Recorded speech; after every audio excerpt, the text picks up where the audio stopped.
Testing. Kedengaran, Pak. Oke, terdengar ya. Ya. Assalamualaikum warahmatullahi wabarakatuh. Ya. Waalaikumsalam warahmatullahi wabarakatuh. Assalamualaikum warahmatullahi wabarakatuh. Oke, ya selamat siang semuanya. Kita ketemu lagi di mata kuliah Internet of Things ya untuk pendidikan teknologi informasi pertemuan ke-10. Dan di pertemuan ini kita akan melanjutkan ya dari pertemuan 9 ya masih terkait smart objects, the things in IoT ya. Jadi alat-alatnya di dalam IoT ya.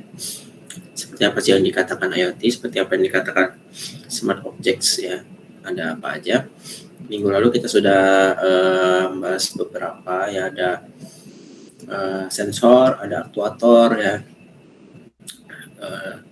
Nah, sekarang kita akan bahas terkait smart object.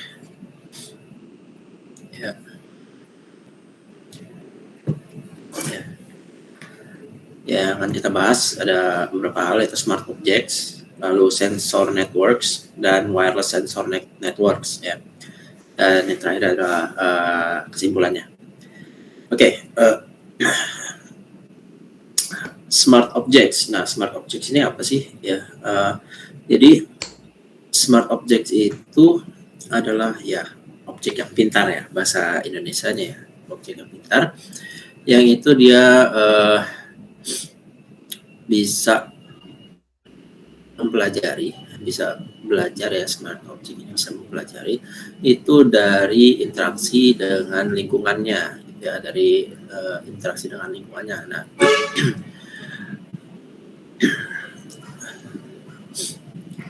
jadi smart object ini adalah masuk ke bagian dari ini ya, dari IoT ya, Internet of Things. Jadi ini adalah salah satu things-nya, yaitu smart objects. Nah, seperti apa sih yang dikatakan dengan smart objects ya? Jadi smart object itu adalah ya suatu alat yang mempunyai minimal ya adalah 4 karakteristik ya, punya minimal 4 karakteristik. Itu bisa dilihat di gambar ini ya, bisa lihat di gambar ini. Nah, dia minimal itu ada satu processing unitnya ya, satu processing unit, lalu ada sensor dan atau aktuator. Jadi bisa ada salah satu, bisa ada sensor aja atau aktuator aja, atau bisa boleh dua-duanya gitu ya.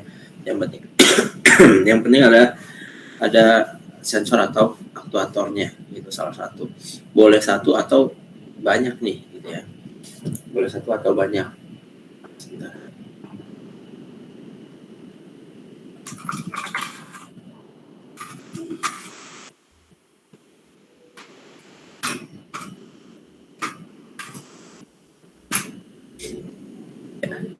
Jadi boleh sensor network satu atau kumpulan dari sensor-sensor atau kumpulan dari sensor dan aktuator ya. Yang penting itu ada ya di alat itu. Lalu communication device, alat komunikasi. Jadi kalau misalnya suatu objek itu tidak mempunyai communication device, itu tidak bisa kita sebut dengan smart objects ya, hanya objek atau hanya things aja gitu ya. Jadi harus ada yang communication device. Nah, communication device-nya ini bisa dalam wired atau wireless, bisa menggunakan kabel atau tanpa kabel ya. Yang penting dia bisa mengirimkan data ya kalau untuk communication device-nya ini. Lalu yang terakhir ada power source. Jadi alat ini harus ada power source-nya ya. Itu bisa dari baterai, bisa dari cahaya solar ya, solar atau angin gitu ya. Yang penting dia ada power source-nya.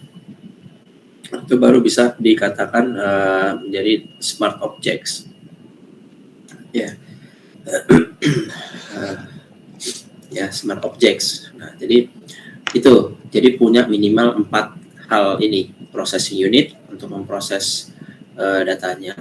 Ya, lalu ada sensor untuk mengambil data, lalu ada aktuator untuk ya aksinya, ya, untuk aksinya, lalu ada communication device dan ada power source ya. Jadi ini ada 4 hal ini ya tadi. Kalau sensor dan aktuator itu kan bisa dijadiin satu yang menjadi MEMS kemarin ya. Ya ada yang udah terembed gitu ya antara sensor dan aktuatornya menjadi satu gitu, ada juga. Makanya ini dibilangnya empat karakteristik. Ya, jadi bisa dilihat di gambarnya sensor itu bisa untuk mengukur physical data ya, dari temperatur, vibration, pollution gitu, bisa mengukur seberapa tinggi polusinya gitu. Lalu aktuator itu ya untuk melaksanakan suatu tugas gitu ya, change traffic light ya, merubah namanya lampu jalan gitu, misalnya warnanya lalu memutarkan kaca gitu, atau melakukan hal-hal yang lainnya gitu ya, itu aktuator. Nah, communication device itu untuk menerima instruksi, mengirim ya, mengarahkan data ke jaringan ya, ke network. Self organizing. Jadi ini komunikasi device ini yang mengarahkan secara mandiri ya, ke dalam jaringan. Lalu ada power source. Nah, power source ini ya tadi disampaikan itu adalah untuk ya daya ya. Untuk dayanya ini kalau untuk saat ini sudah sangat kecil ya dayanya yang digunakan untuk smart objects atau IoT ini. Ya, jadi ini bisa pakai solar, atau solar itu solar panel ya, pakai cahaya matahari atau pakai angin gitu ya, bisa juga, atau baterai.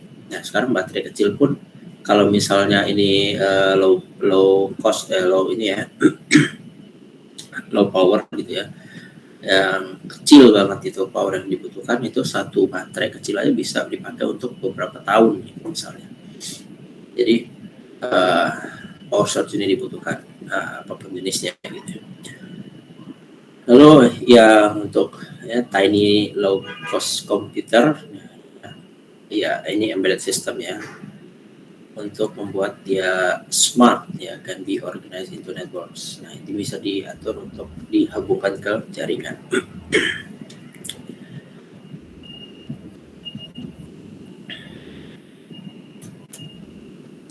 Oke.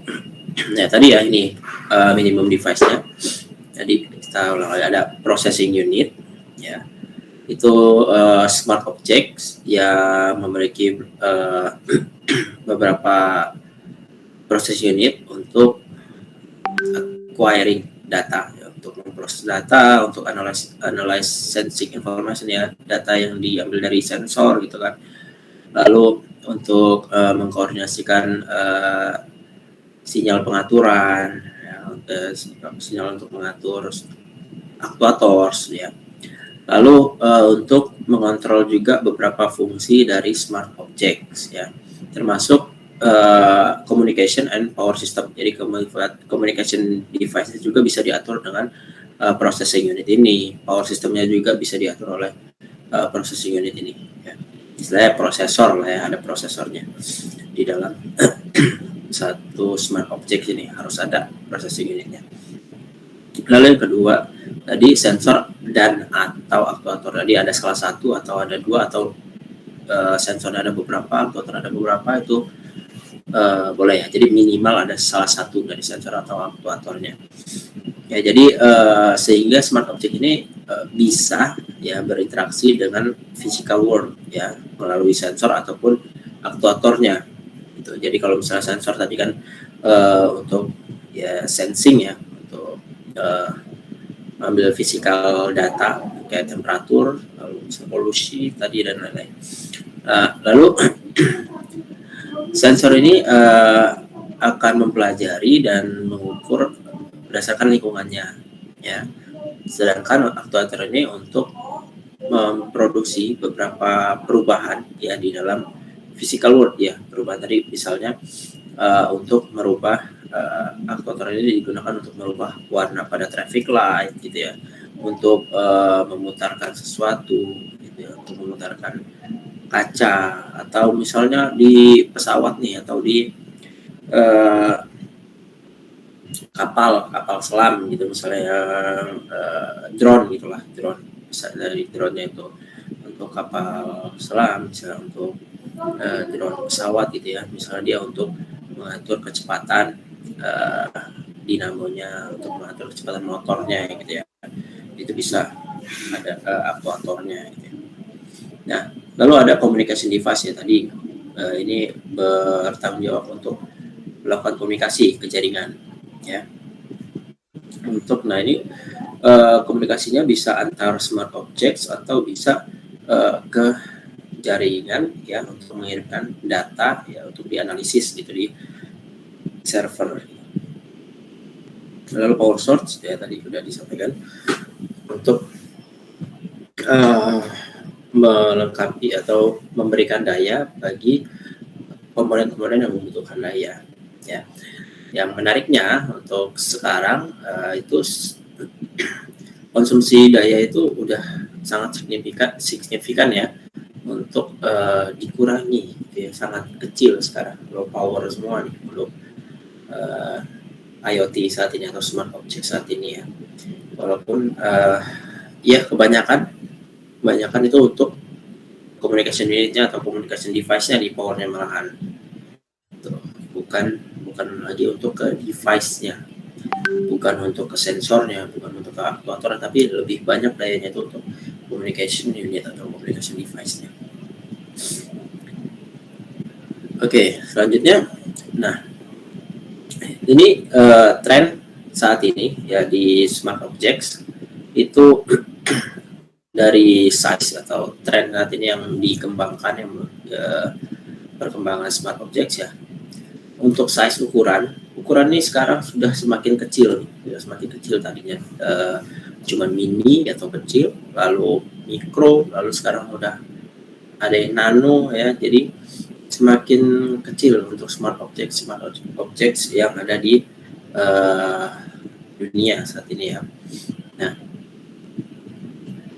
jadi berdasarkan ya perkembangan dari MEMS kemarin ya, lalu ini udah jelas banget nih bahwa trennya itu ya membuat smart object itu semakin kecil ya, semakin kecil sehingga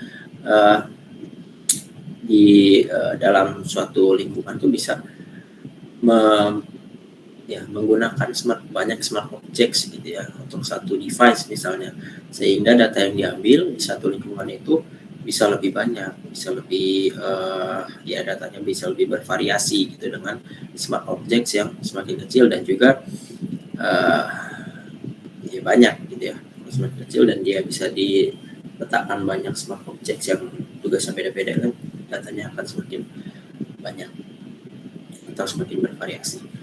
Selanjutnya yang dikembangkan juga konsumsi daya, power ya, konsumsi dayanya juga diperkecil ya, dayanya semakin rendah nih untuk smart objects saat ini ya. Jadi untuk saat ini ya, konsumsi dayanya itu ya, untuk penelitiannya ya diarahkan untuk membuat low power ya, low energy gitu ya, untuk setiap smart object, sehingga ya dengan daya yang sedikit itu bisa menghasilkan data yang banyak gitu ya, dan akan bertahan lama. Nah, misalnya ya untuk smart objects, pembacaan temperatur atau suhu gitu kan, kalau misalnya kita harus pakai konsumsi daya terus-menerus kan, itu kan akan ya tidak baik juga untuk lingkungan, lalu semakin boros lah intinya untuk penggunaan daya, dan berarti kan dananya yang dikeluarkan juga akan semakin besar gitu untuk pemberian daya ini. Nah, tapi saat ini udah dikurangi semua tuh ya, untuk penelitiannya bagaimana agar konsumsinya itu nggak banyak gitu ya, sehingga misalnya penggunaan baterai baterai itu cuman kayak baterai ukuran misalnya baterai jam, atau misalnya baterai ya yang lebih kecil lagi ya, itu bisa bertahan hingga beberapa tahun, sehingga nggak perlu lagi nih gonta-ganti baterainya gitu. Atau apalagi ya smart objects yang harus colok ke aliran listrik gitu, itu kan lebih susah lagi. Nah ini baterai kalau misalnya kita taruh ke yang low energy ya, dia bisa bertahan sampai dengan beberapa tahun ya. Jadi kalau misalnya bisa tahan beberapa tahun ya, perawatannya juga itu nggak sering ya. Ini kalau misalnya cuma tahun berapa bulan ya, berarti kan setiap bulan harus ganti baterai, apalagi kalau smart objects ini banyak ya, nanti kan tugasnya akan semakin banyak gitu ya, untuk power perkembangannya. Lalu juga processing power itu ditingkatkan ya, trennya smart objects ini. Bagaimana caranya processing power ini ditingkatkan ya. Jadi semakin tadi size-nya kecil tapi mau buat prosesor yang sangat powerful dan ya, semakin kecil gitu ya.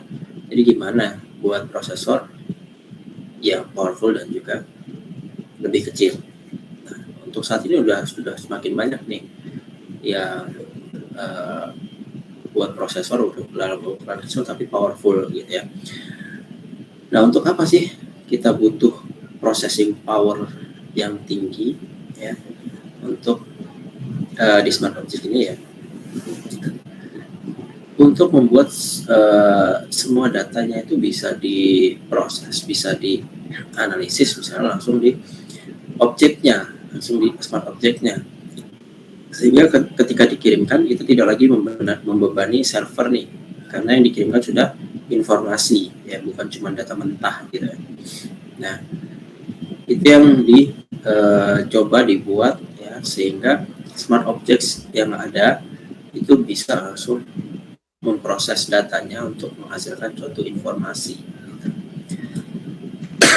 Sehingga server tidak akan terbebani lagi ya, tidak akan terlalu terbebani lagi.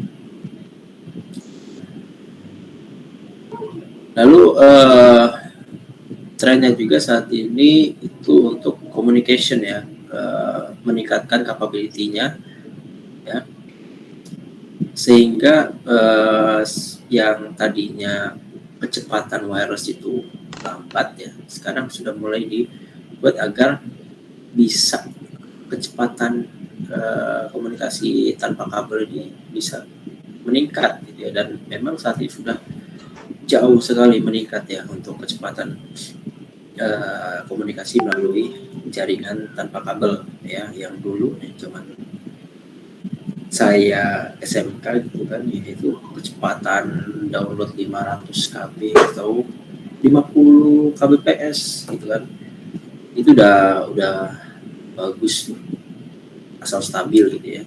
Jadi download misalnya 2 MB berapa menit itu nggak apa-apa lah gitu kan zaman sekarang. Kalau sekarang kecepatan 50 kbps ya kayaknya apaan tuh, bisa dianggap nggak connect lah gitu kan, bisa dianggap nggak connect gitu.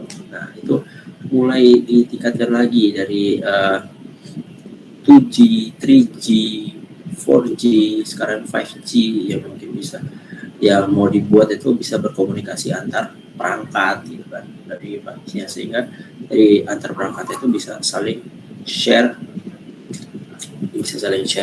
koneksi gitu kan.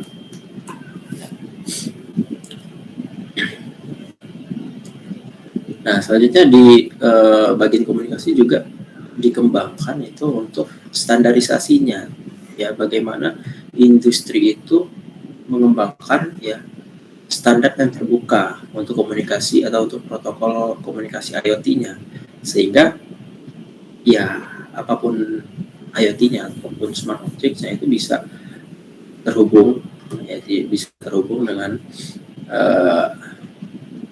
ya alat komunikasinya, communication device yang lainnya gitu kan, sehingga bisa terkoneksi nih walaupun protokolnya itu ya, mungkin berbeda gitu. Jadi bagaimana membuat komunikasinya walaupun protokolnya beda bisa distandarisasikan sehingga tetap bisa terkoneksi. Itu yang tren smart object saat ini ya, yang dikembangkan saat ini sudah sampai di sana. Nah, tadi kita sudah bahas terkait smart objects ya, objectsnya ya, thingsnya atau device-nya, alat pintarnya. Nah, saat ini kita akan bahas saja adalah sensor networks. Ya.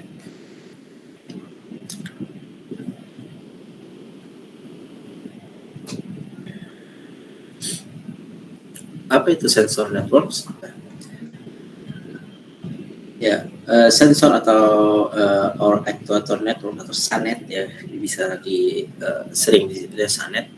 Itu sesuai namanya, itu adalah jaringan untuk sensor yang sense ya, merasakan atau mengukur lingkungannya, dan aktuatornya itu untuk melakukan aksi dalam lingkungan tersebut.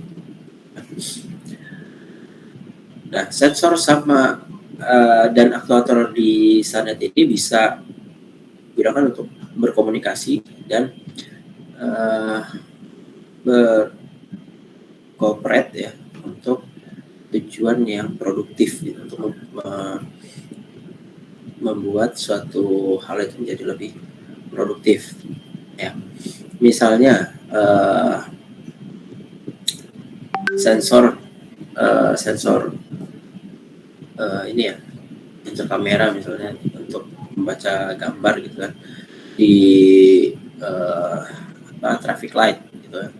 Kalau misalnya ngelihat ternyata lingkungannya di situ yang lampu hijau itu kosong tuh, nggak ada yang antri, nah itu langsung dibuat merah misalnya, sehingga yang ada yang antrian tuh langsung dibuat hijau gitu kan.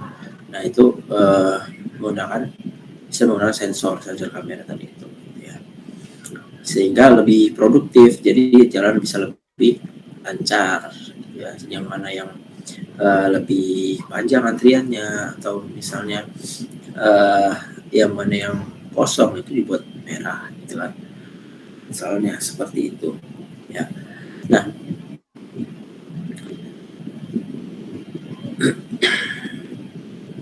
jadi tantangannya juga untuk bagaimana membuat sensor aktuator ini efektif dan dapat berkoordinasi dengan baik ya pada saat komunikasi ya, sehingga dengan cara bagaimana sih kita membuat SANET ini atau sensor dan aktuator ini bisa berkomunikasi satu dengan yang lainnya, walaupun dengan protokol yang berbeda gitu ya. Bagaimana nih biar bisa heterogenis ya, bisa berbagai macam ya.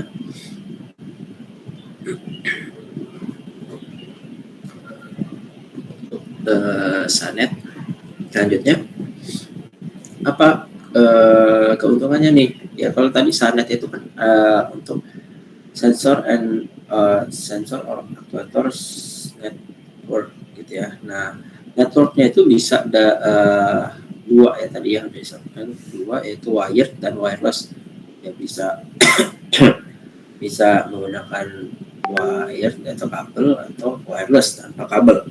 Nah, untuk keuntungannya bagi yang wireless based network ya,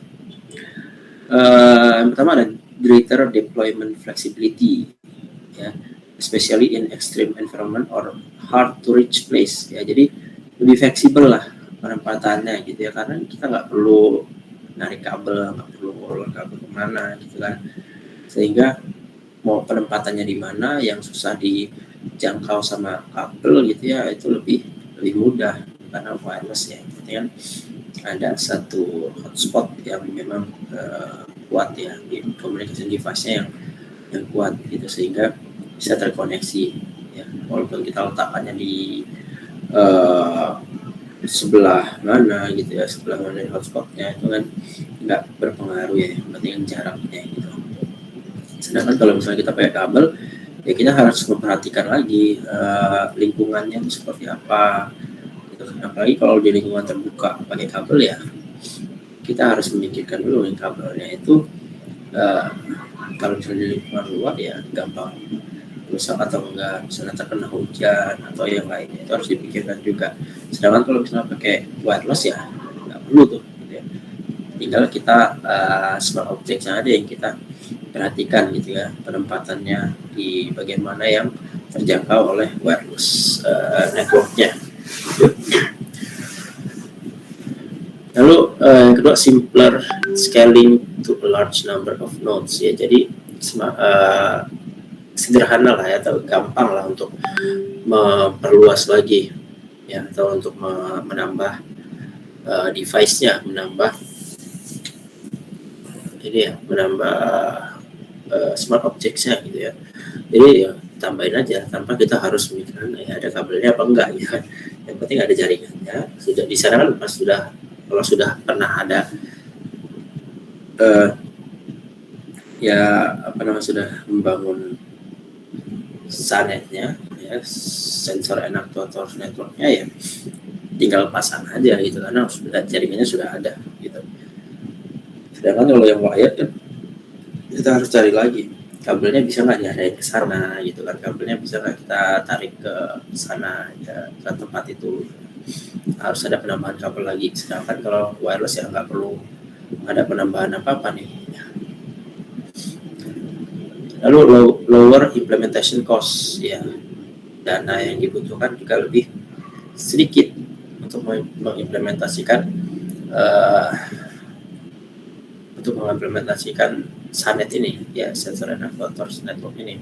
Kenapa ya kita nggak perlu beli kabel gitu ya, kabel itu ya penting ya untuk yang wired ya, dan costnya semakin banyak, smart objectnya semakin banyak lagi dana yang diperlukan gitu kan. Sedangkan untuk yang wireless ya mau berapa banyak smart objects ya nggak ada tambahan cost untuk jaringan. Lalu easier long term maintenance ya, lebih mudah lah untuk maintenance-nya. Lalu effortless introduction of new sensor or actuators node ya, gampang banget lah gitu, effortless ya, nggak perlu usaha yang lebih lah untuk menambahkan sensor baru atau actuator baru gitu ya. Better equipped to handle dynamic or rapid topology change ya, lebih mudah nih untuk menghandle perubahan topologi yang cepat, lebih mudah ya. Iya kan, kita nggak perlu lagi ngatur ini jaringannya kemana dengan kabel gitu diarahkan, dia masuknya ke server mana atau dia masukkan ke base station yang mana gitu kan, nggak perlu. Kita udah punya karena itu wireless ya, kita tinggal setting aja di alatnya ya. Oke, itu tadi kelebihannya. Nah, ada kelebihan ada kekurangan ya. Nah, untuk wireless itu kekurangannya apa? Potentially less secure ya, lebih rentan ya, kurang aman lah gitu ya.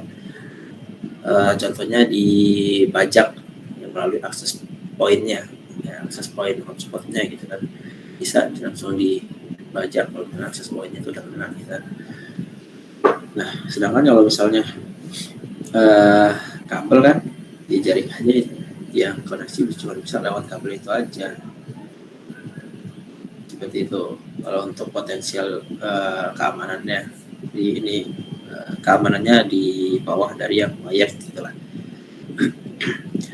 Lalu biasanya itu kecepatan transmisinya itu lebih rendah daripada yang kabel ya. Jadi ya memang ya kecepatan yang menggunakan kabel ya jauh lebih cepat daripada wireless ya, sehingga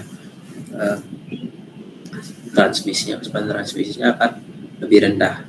Tapi karena memang data yang dikirimkan itu nggak terlalu besar ya karena alat-alatnya juga kecil, data yang dikirimkan nggak terlalu besar, jadi mungkin ini bukan masalah yang besar walaupun transmisinya rendah. Yang penting kan bisa stabil gitu ya, karena datanya itu nggak terlalu besar untuk dikirimkan. Lalu greater level of impact atau or influence by environment. Jadi levelnya itu lebih tinggi ya ketika di lingkungannya itu terjadi sesuatu. Misalnya kalau misalnya kita pakai kabel nih, hujan gitu kan, hujan ya nggak ngaruh sama kecepatan transmisinya. Tapi kalau pakai wireless, hujan ya itu bisa mempengaruhi kecepatan transmisinya. Ya, jadi dari lingkungan itu bisa berdampak, ya lebih berdampak gitu, lingkungan itu terhadap yang wireless based network. Ya, selanjutnya tadi ada SANET. Ya, SANET ini bisa dibagi dari wired dan juga wireless. Nah, ini ada dari sensor network tadi juga mulai dikembangkan bagaimana membuat wireless sensor network yang baik ya. Wireless ya, ini masuknya ke yang bagian wirelessnya bagaimana. Nah, wireless sensor network itu adalah itu untuk membuat smart objects terhubung secara tanpa kabel ya. Jadi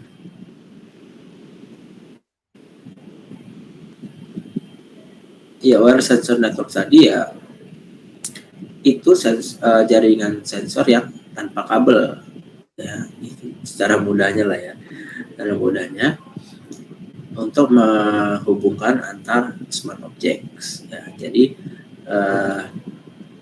ini ada beberapa hal yang perlu diperhatikan di dalam wireless sensor network ini. Nah, itu ada biasanya itu low memorinya lebih sedikit, lossy communication ya, lalu narrow band media ya, untuk jaringannya juga lebih rendah tadi ya kecepatannya gitu. Jadi konsumsi daya itu sangat ya kritikal lah, sangat penting gitu ya. Lalu moderate CPU power, jadi kalau misalnya tanpa kabel ini ya nggak bisa menggunakan prosesor yang bertenaga tinggi, yaitu untuk efisiensi daya, sehingga penggunaan baterai yang kecil pun bisa bertahan lama gitu. Jadi untuk membuat perangkat ini, wireless sensor network ini ya harus menghitung daya yang dibutuhkan sehingga power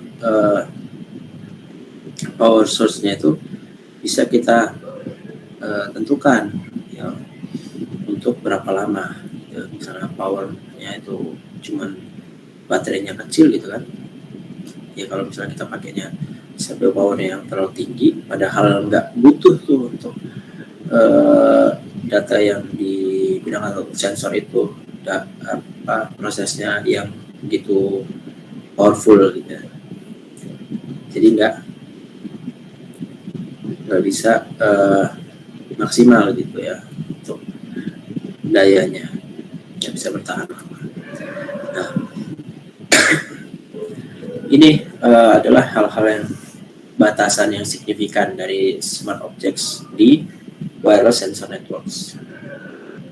Sama terbatasnya processing powernya ya.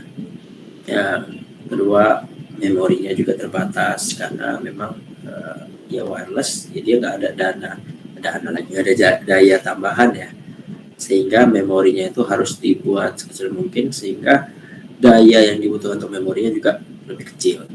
Lalu lossy communication ya, komunikasinya bukan mudah ya, tapi ada kemungkinan loss-nya atau ada kemungkinan itu kehilangan data gitu ya karena komunikasinya nggak pakai kabel, yaitu pengaruh lingkungan itu besar gitu ya. Limited transmission speed ya, tadi kecepatan koneksinya juga terbatas, dan limited power ya, dayanya juga terbatas untuk baterainya gitu ya, untuk daya ya, power source-nya itu terbatas.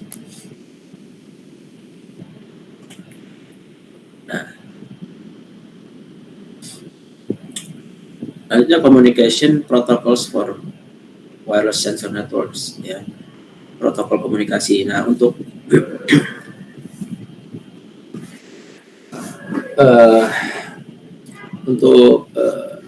apa,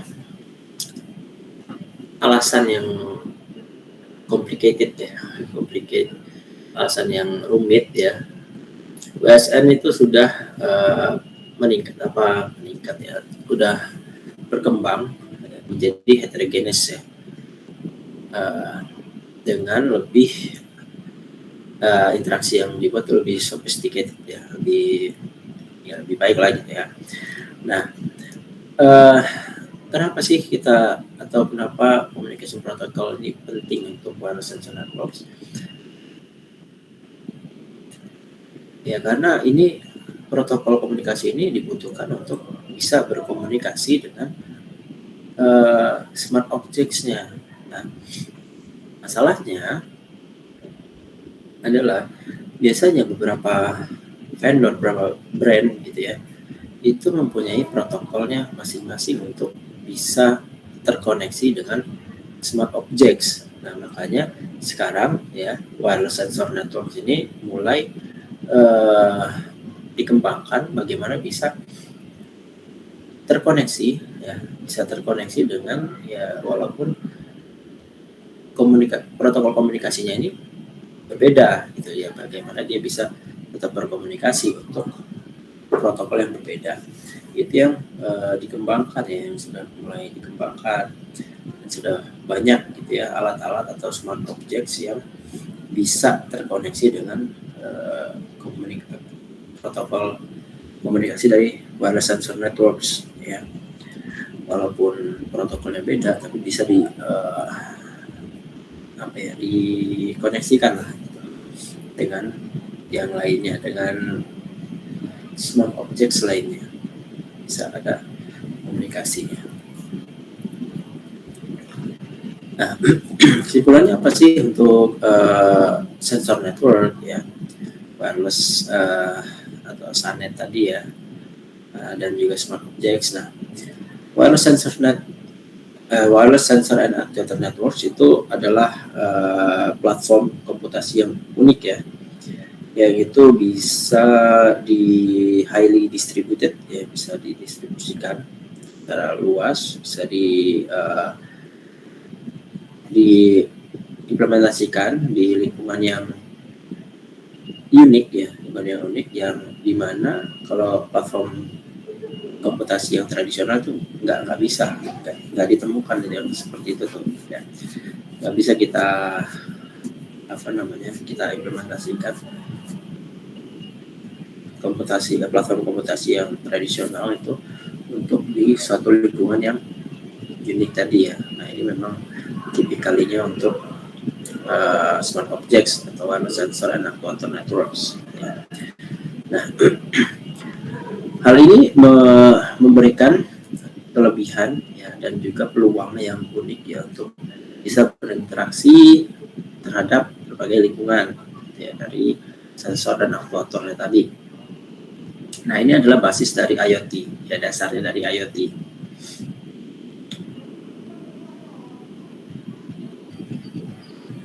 Nah, ini membuka peluang di dunia nih lebih lebar lagi ya untuk smart objects ini ya.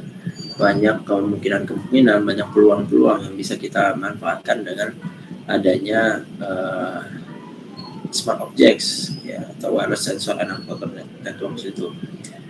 Ya, dan ini menggabungkan sensor dan actuator di everyday objects ya, barang-barang harian gitu ya. Tadi misalnya diimplementasikan untuk lampu, implementasikan untuk wireless printer gitu kan. Nah, sehingga membuatnya lebih bisa dikoordinasikan dengan baik ya, otomatis ya, lalu meningkatkan dan memudahkan hidup gitu ya. Jadi kayak lebih gampang lah ya, kita mau ngidupin lampu ya tinggal pakai HP gitu, nggak perlu kita datang atau nggak perlu kita ke stop kontaknya, nggak perlu kita untuk ya berjalan gitu ya, berjalan kita cetekannya gitu, cetekannya nggak perlu. Lalu untuk pengiriman AC gitu misalnya kita nggak perlu lagi nyari remote yang udah kita pegang lah, misalnya lewat HP gitu kan, kayak kita aja untuk bisa mengirimkan barang-barang yang lain, mengatur barang-barang yang ada di rumah misalnya gitu.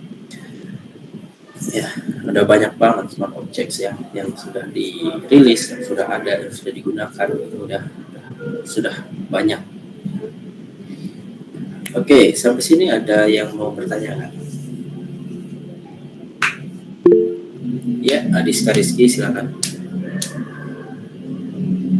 Ingin bertanya Pak, Ya, terkait wireless sensor network tadi Pak, barusan Pak. ya, Ya tadi kan dimana kita sudah secara tidak langsung kita sudah menggunakan wireless sensor network gitu ya Pak, melalui handphone ini ya Pak, karena kita kan bisa berbagi data melalui data satu dengan data maksudnya dengan orang satu dengan orang lainnya menggunakan handphone saja Pak. Nah di sini mungkin saya kurang paham dengan apa sih kelemahan dari WSN ini Pak. Jadi saya belum begitu merasakan dari kelemahan wireless sensor network ini Pak. Mungkin itu kali Pak pertanyaannya Pak. ya, belum merasakan kelemahan dari wireless sensor network ya, yang nggak ada ya tanpa kabel ya. Nah, Iya Pak, itu Pak. sebenarnya kelemahannya ya ini gitu ya. Sebenarnya cuman ya kenapa mungkin banyak orang, kamu termasuk salah satunya ya, yang nggak merasakan hal itu. Kenapa? Karena memang kebutuhanmu itu sudah terpenuhi dengan processing power misalnya yang seperti itu ya. Misalnya kita di HP nih, kita contohin aja lah HP ya. Nah, kita contohin HP, kamu cuma butuh processing powernya itu ya cuma untuk main game dengan game yang ada di HP ya. Game yang ada di HP itu juga itu disesuaikan dengan processing power yang ada di HP gitu ya. Jadi beda tuh game yang ada di komputer dengan game yang ada di HP ya. Game yang dibuat untuk di HP itu ya processing powernya disesuaikan dengan batasan processing power yang ada di HP gitu ya. Makanya yang tidak ya mungkin kamu tidak merasakan gitu ya, karena memang itu sudah disesuaikan dengan processing powernya yang ada di HP. Lalu limited memory, misalnya kamu di laptop atau di komputer itu punya memori misalnya sampai ya untuk RAM misalnya 8 GB bisa di-upgrade lagi 16 GB dan seterusnya. Lalu ROM-nya atau hard disk-nya bisa sampai 1 terabyte dan seterusnya gitu. Nah, di HP itu kamu nggak perlu tuh yang sebesar itu gitu ya. Kenapa? Ya walaupun dia limited 64 GB gitu ya, tapi kan yang kamu yang kamu butuhkan ya memang cuma segitu untuk di HP, sehingga udah nggak begitu berpengaruh dengan nggak berasa lagi itu kekurangannya. Lalu selanjutnya ada lossy communication. Nah, lossy communication ini mulai berkurang ya, mulai berkurang. Kenapa? Karena perkembangan saat ini yang wireless itu ya, yang wireless walaupun dia masih tetap kalah ya dengan yang kabel, wireless sekarang misalnya bisa sampai tetap 50 Mbps gitu, 100 Mbps gitu. Tapi dengan pakai kabel wire ya, itu bisa jauh lebih cepat daripada kita pakai wireless gitu ya, dan juga lebih stabil. Itu makanya setiap bisa kita contohkan setiap jaringan dia awalnya dengan ya wired ya, kayak pakai fiber optic misalnya IndiHome, lalu misalnya ada lagi apa namanya Bisnet Pak. Ya Bisnet ya, misalnya ya Bisnet. Nah itu pakai kabel dulu tuh, baru di rumah-rumahnya dia sebentar ya.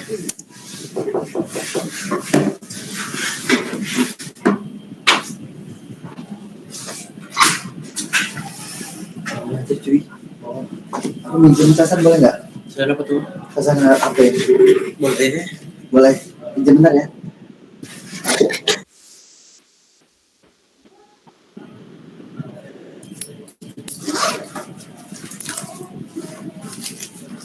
Online terus ya? Palanya. Ini palanya. Terus Oh, pala kabelnya. Kan sih toh. ini ya. Iya, oke. Selamat mengajar. Oke, ya.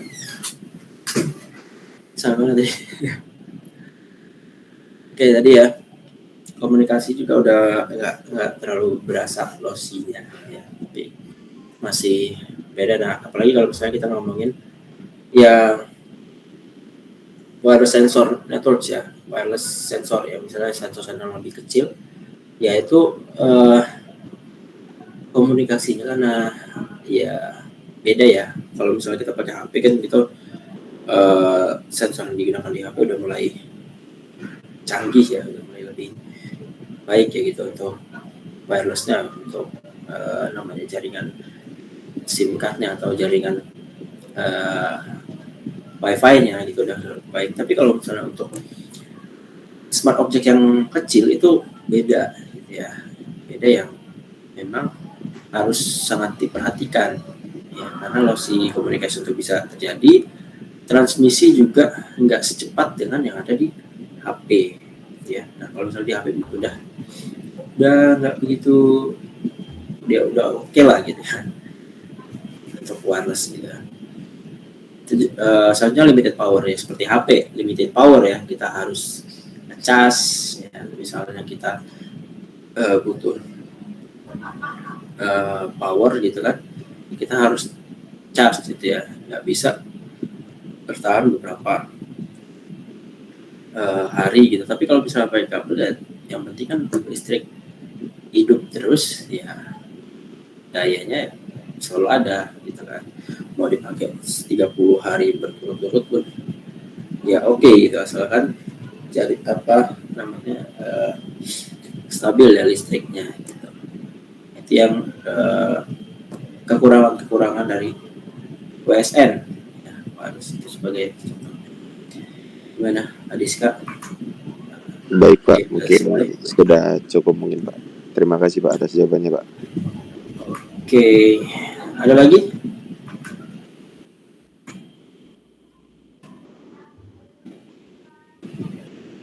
Gimana? Gak ada?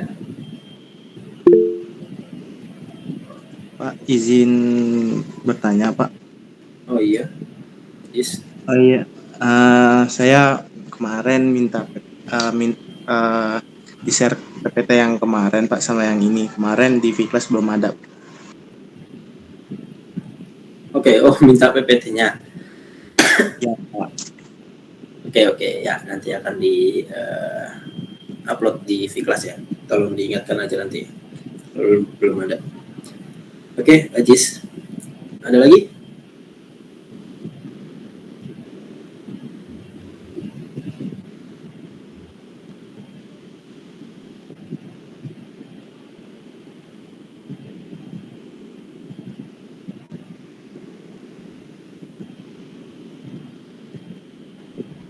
Ya ada?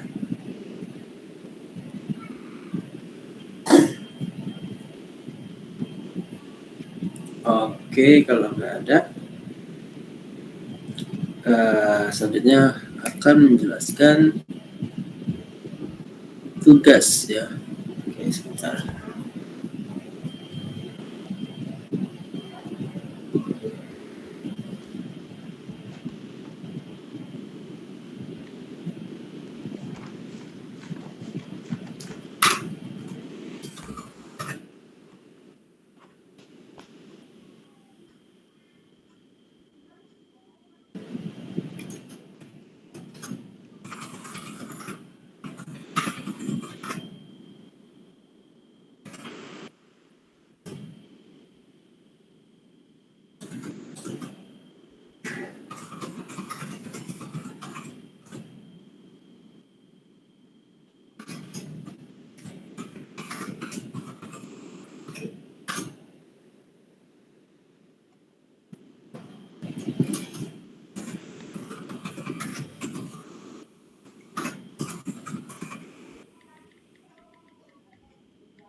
Oke, ya, berikutnya saya akan menjelaskan terkait tugas ya untuk minggu depan. Ya, tugasnya tugas individu. Ya, ini tugas kali ini tugas individu. Ya, saya minta kalian untuk mencari contoh smart objects, ya, smart object yang ada, yang sudah digunakan gitu ya. Lalu jelaskan smart objects tersebut, jelaskan juga cara kerja smart objects-nya, lalu gambarkan alur komunikasinya seperti apa, ya.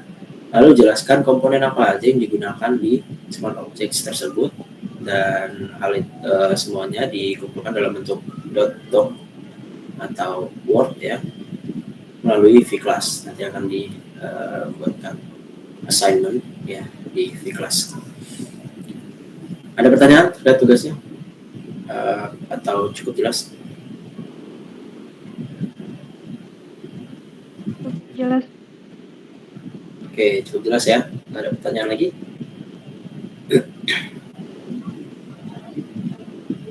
Oke, kalau sudah cukup jelas dan tidak ada pertanyaan, kalau begitu, oh ya, Retno, silakan. Bapak mohon izin jika Bapak berkenan, apakah boleh saya meminta file materi di pertemuan kemarin dan juga yang saat ini Pak gitu, karena belum ada di vClass. Terima kasih Pak.